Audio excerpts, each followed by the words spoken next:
ಪ್ರೀತಿಯ PUC ವಿದ್ಯಾರ್ಥಿಗಳೇ, sir numerical problems ಅಂತ ಕೇಳ್ಕೊಳ್ತಾ ಇದ್ರಿ. ಹಾಗಾಗಿ ನಾನೀಗ ಇಂಪಾರ್ಟೆಂಟ್ ನ್ಯೂಮರಿಕಲ್ ಪ್ರಾಬ್ಲಮ್ಸ್ಗಳನ್ನು ಇಲ್ಲಿ ಅಪ್ಲೋಡನ್ನು ಮಾಡುತ್ತಿರುವಂಥದ್ದಾಗಿರುತ್ತೆ.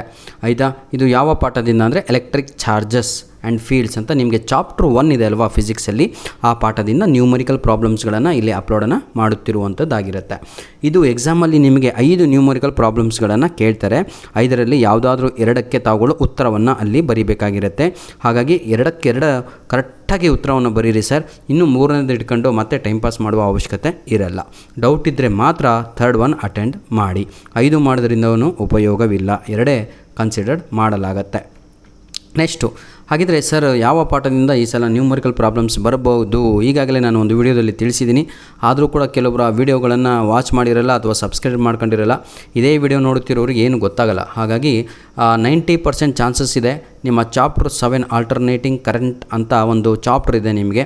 ಆ ಒಂದು ಪಾಠದಿಂದ 90% ಚಾನ್ಸಸ್ ಏನು ಅಂದರೆ ಜಾಸ್ತಿ ನ್ಯೂಮರಿಕಲ್ ಪ್ರಾಬ್ಲಮ್ಸ್ ಅಲ್ಲಿಂದನೇ ಬರುತ್ತೆ. ಜಾಸ್ತಿ ಅಂದರೆ ಅರ್ಥ ಏನು ಅಂದರೆ 5 ಕೊಡ್ತಾರೆ, 5ರಲ್ಲಿ ಬರೀಬೇಕಾಗಿರೋದೆ 2 ಸರ್. ಅಂದರೆ ನಿಮ್ಮ ಪರ್ಫೆಕ್ಷನ್ ಆಗಿ ಇರೋರು ಮಾತ್ರ ಆ ಒಂದು ನ್ಯೂಮರಿಕಲ್ ಪ್ರಾಬ್ಲಮ್ಸನ್ನು ಟಚ್ ಮಾಡ್ಬೋದು, ಹೌದಲ್ವಾ? ಅದರ ಜೊತೆಗೆ ಇನ್ನೊಂದು ವಿದ್ಯಾರ್ಥಿಗಳ ಪ್ರಿಡಿಕ್ಷನ್ ಏನು ಅಂತ ಹೇಳಿದರೆ, ಸರ್ ಈ ಸಲ ಎಕ್ಸಾಮ್ 2ಗೆ ಪ್ರಿಸಮ್ ಅಂತ ಇದೆ ಅಂತೆ. ಅದು ನಿಮ್ಮ ಚಾಪ್ಟರ್ 9ನಲ್ಲಿರುತ್ತೆ, ಬಂದುಬಿಟ್ಟು ಚಾಪ್ಟರ್ 9 ಆಗಿರುತ್ತೆ. ಅದು ರೇ ಆಪ್ಟಿಕ್ಸ್ ಅಂತ ಒಂದು ಪಾಠ ಇದೆ ಅಲ್ವಾ, ಆ ಪಾಠದಿಂದ ಬರುವ ಸಾಧ್ಯತೆ ಇದೆ ಅಂತ ಹೇಳ್ತಾರೆ. ಯಾವುದು? ಪ್ರಿಸಮ್ ಇಂದು. ಆಯಿತಾ? ಧನ್ಯವಾದಗಳು. ನಿಮ್ಮ ಪ್ರೀತಿ ವಿಶ್ವಾಸ ಸದಾ ನಮ್ಮ ಜೊತೆ ಹೀಗೆ ಇರಲಿ. ಟೋಟಲ್ ನ್ಯೂಮರಿಕಲ್ ಪ್ರಾಬ್ಲಮ್ಸಿನ ಬಗ್ಗೆ 2 ವೀಡಿಯೋಸ್ಗಳನ್ನು ಅಪ್ಲೋಡನ್ನು ಮಾಡಿಕೊಟ್ಟಿದ್ದೇನೆ. 2 ವೀಡಿಯೋಗಳಿಂದ 10 ಮಾರ್ಕ್ಸ್ ಅಂತೂ ಫಿಕ್ಸ್ ಆಗಿರುತ್ತೆ. ಜೊತೆಗೆ ವಿದ್ಯಾರ್ಥಿಗಳೇ ಪಾಸಿಂಗ್ ಪ್ಯಾಕೇಜು, ಸ್ಕೋರಿಂಗ್ ಪ್ಯಾಕೇಜ್ ಅಂತ 2 ಅಪ್ಲೋಡನ್ನು ಮಾಡಿಕೊಟ್ಟಿದ್ದೇನೆ. ನೋಡಿ ಸರ್, 100% ಅಲ್ಲ 200% ಆ ಪಾಸಿಂಗ್ ಪ್ಯಾಕೇಜು ಹಾಗೂ ನಿಮ್ಮ ಸ್ಕೋರಿಂಗ್ ಪ್ಯಾಕೇಜ್ನಿಂದನೇ ನಿಮಗೆ ಪ್ರಶ್ನೆಗಳು ನಿಮ್ಮ ಎಕ್ಸಾಮಿಗೆ ಬರುವಂಥದ್ದಾಗಿರುತ್ತೆ. ಧನ್ಯವಾದಗಳು. ಅದನ್ನು ದಯವಿಟ್ಟು ಆಯಿತಾ ಯುಟಿಲೈಸ್ ಮಾಡಿಕೊಂಡ್ರೆ ನಿಜವಾಗಿಯೂ ನೀವು ಆನ್ಯುವಲ್ ಎಕ್ಸಾಮಲ್ಲಿ ಒಳ್ಳೆ ಅಂಕಗಳನ್ನು ತೆಗಿತೀರಾ. ಎಕ್ಸಾಮ್ 1ಗಿಂತ ಜಾಸ್ತಿ ಎಕ್ಸಾಮ್ 2ನಲ್ಲಿ ಬರಲಿ ಅಂತ ನಾವು ಬೇಡ್ಕೊತೀವಿ.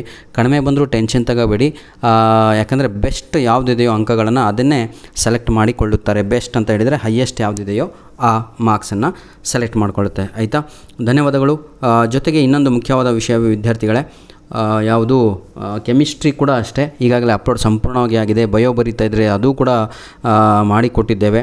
ಹಾಗೂ ಇಂಗ್ಲೀಷ್ ಕೂಡ ಸಂಪೂರ್ಣವಾಗಿ ಆಗಿದೆ. ಇನ್ನು ಯಾವುದು ಉಳಿಸಿಲ್ಲ. ಸೈನ್ಸ್ ವಿದ್ಯಾರ್ಥಿಗಳಿಗೆ ಕಂಪ್ಯೂಟರ್ ಸೈನ್ಸ್ ಒಂದು ಬಿಟ್ಟು ಎಲ್ಲದೂ ಕೂಡ ಅಪ್ಲೋಡನ್ನು ಮಾಡಿಕೊಟ್ಟಿದ್ದೇನೆ. ಧನ್ಯವಾದಗಳು. All the best. ಚೆನ್ನಾಗಿ ಓದಿ ಒಳ್ಳೆ ಅಂಕಗಳನ್ನು ಎಕ್ಸಾಮ್ 2ನಲ್ಲಿ ತೆಗೆದು this is a last chance for you ಅಂದ್ಕೊಂಡೆ ಎಕ್ಸಾಮ್ ಬರೀರಿ. ಇನ್ನೂ ಸಮಯ ಇದೆ ವಿದ್ಯಾರ್ಥಿಗಳೇ.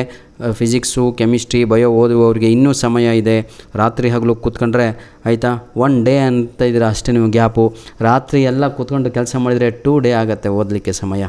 ಹಾಗೆ ಸರ್ ಅದನ್ನು ಯುಟಿಲೈಸ್ ಮಾಡಿಕೊಳ್ಳೋದನ್ನು ಕಲಿಬೇಕು. ಏನನ್ನು ಅಂತ ಹೇಳಿದರೆ ಟೈಮ್ ಅಂತ. Because time and river never stops ಅಂತ ಅದನ್ನು ನಾವು ಮೆಟಾಫರ್ ಆಗಿ ಯೂಸ್ ಮಾಡ್ತೀವಿ, ಹೌದಲ್ವಾ? ಧನ್ಯವಾದಗಳು. ಇದನ್ನೆಲ್ಲ ಬರೆದು ಕಲಿತ್ರೆ ಭಾಳ ಒಳ್ಳೆಯದು. God bless you all.